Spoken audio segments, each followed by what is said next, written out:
Hi, welcome to Forever Paranormal with Dr. Bill and Deb. The term paranormal refers to phenomena and experiences that are beyond the scope of normal scientific understanding and cannot be easily explained through traditional scientific principles. These phenomena often challenge conventional beliefs and are associated with the supernatural, metaphysical, or unexplained aspects of reality. As with any field of inquiry, it is essential to approach the paranormal with an open but critical mind, relying on empirical evidence and logical reasoning to draw conclusions. It's a topic that continues to intrigue and challenge both believers and skeptics alike, and if we can connect a paranormal element to it, we'll talk about it. You'll be surprised by what all can be connected to the paranormal. Please don't forget to follow, rate, and share the show, since it would not be possible without you, our listeners. And as a public service, we would like to let everyone know that you are truly never alone, even if you think you are. The Suicide and Crisis Lifeline is 988. Please just reach out. Well, hello there everyone, and welcome to this bonus episode where we are going to visit an old friend and one of my favorite superstitions, Friday the 13th. There are many superstitions from around the world that I'm sure we'll be doing a full superstition episode on, like walking under a ladder, throwing salt over your left shoulder, finding a penny heads up, or crossing your fingers for luck. But this one is all about the 13th on a Friday.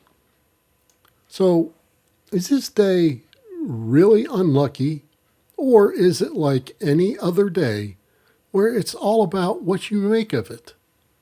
I'm sure it's been unlucky for some, as we will see, but some people also consider it a lucky day. The Chinese and Egyptians, for example, consider the number 13 to be lucky. Statistically speaking, though, Friday the 13th is no more dangerous than any other day. But even people who don't avoid black cats or fear of walking under ladders can have a little fun with Friday the 13th.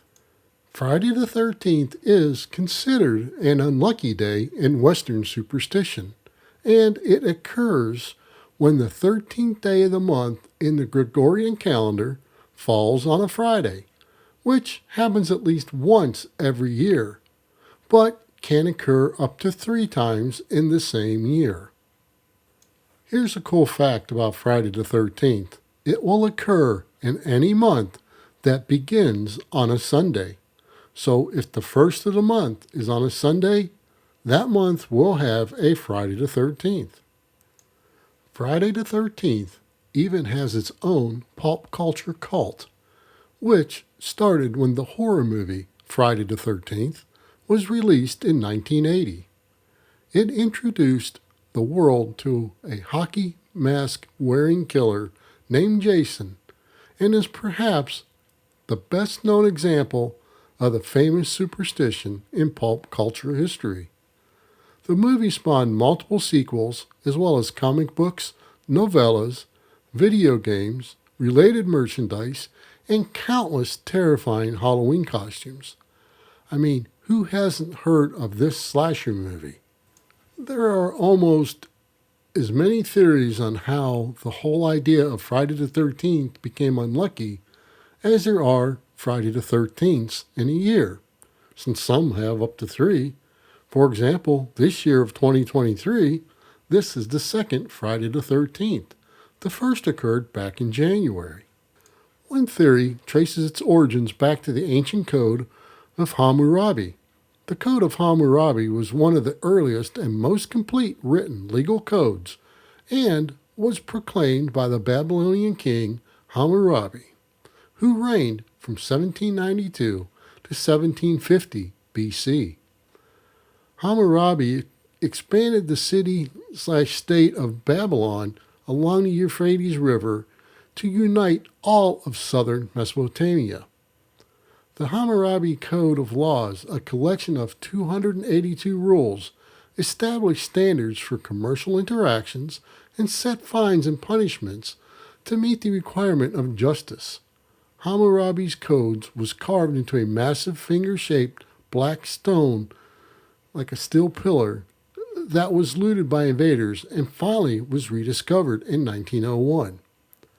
Some of his codes and his laws are pretty cool and still hold to this day. One of the other theories is based on the Norse myth, where 12 gods were having a dinner party in Valhalla. The trickster god Loki was not invited but attended anyway, and therefore he became the 13th guest. Loki arranged for her to shoot Balder, who was the one who arranged the dinner party, with an arrow tipped with a poisonous mistletoe. When Balder died, it is said the whole earth got dark, and when the earth mourned, it was a bad, unlucky day, thus making the number 13 unlucky. But maybe Loki shouldn't have taken it out on not being invited. There could be a reason for that, right? Yet, another theory based on Western culture historically associates the number 12 with completeness. For example, there are 12 days of Christmas. There's 12 months and 12 zodiac signs. The 12 labors of Hercules. 12 gods of Olympus and 12 tribes of Israel, just to name a few. Its successor, 13, has a long history as a sign of bad luck to some. Then, according to biblical tradition, 13 guests attended the Last Supper, held on Maundy Thursday, including Jesus and his 12 disciples. Of course, one of whom was Judas, which we all know betrayed him. The next day, of course, was Good Friday, the day of Jesus' crucifixion. The seating arrangement at the Last Supper is believed to have given rise to a long-standing Christian superstition that having 13 guests at a table was a bad omen. Specifically, that it was courting death. Here's a little fact, though. President Franklin Delano Roosevelt would never travel on the 13th day of the month and would never allow 13 dinner guests at his table. Though Friday's negative associations are weaker, some have suggested that they also have roots in the Christian tradition. Just as Jesus was crucified on a Friday, Friday was also said to be the day Eve gave Adam the fateful fruit and the apple from the tree of knowledge, as well as the day Cain killed his brother Abel. Then if we move along in history, we find out that on Friday the 13th, the Knights Templar were arrested by King Philip IV of France on charges of various illegal behaviors, but really because the king wanted to access their financial resources, as he was deeply in debt to them. Many Templars were later executed, including being burned at the stake, like Jacques de Molay. And some cite the link which the Templars as the origin of the Friday the 13th superstition. But like many legends involving the Knights Templar and their history, the truth remains murky, except for the fact that they are not recognized by the Catholics because the Pope felt they had more power than him. But that will be another whole conspiracy theory story one day that'll be told. So, moving even more forward, let's look at some information and how some things were done. According to the Stress Management Center and Phobia Institute in Asheville, North Carolina, an estimated 17 to 21 million people in the United States are affected by a fear of this day, making it the most feared day and date in history.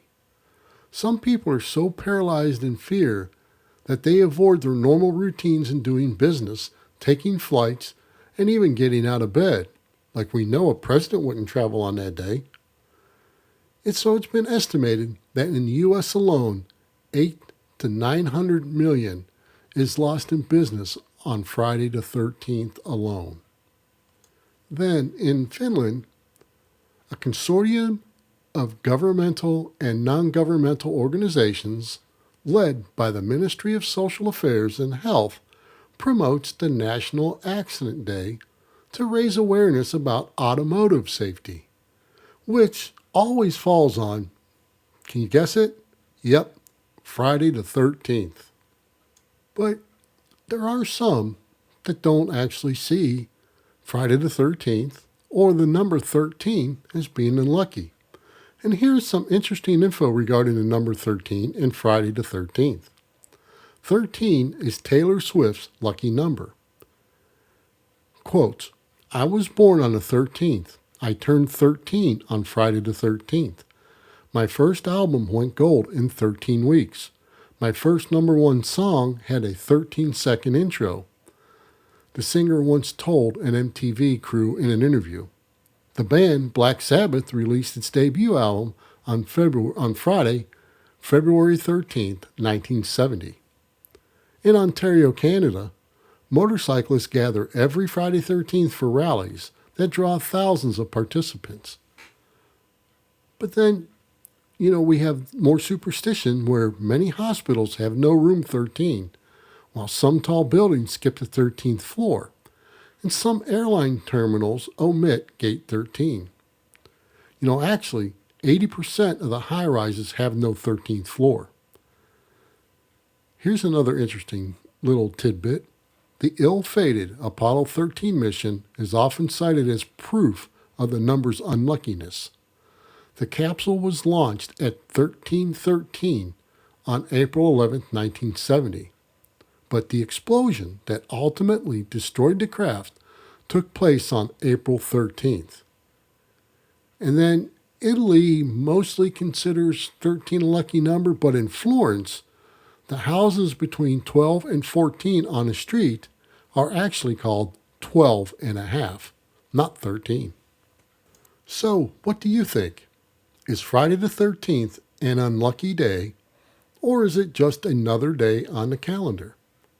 But what about black cats, walking under ladders, or not stepping on the sidewalk crack so you don't break your mother's back?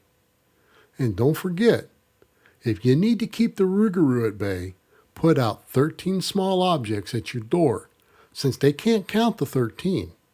So I guess even the number 13 is bad luck for that beast, right? Well, folks, thank you for joining us for this bonus episode on Friday the 13th. And as always, thanks for listening. And don't forget to like and share the show with people that you know and that might enjoy it. And until next time, when we discuss another tale yet to be told. Thank you for listening, and remember to like and share the show. We would also appreciate a 5-star rating wherever possible to help new listeners find the show.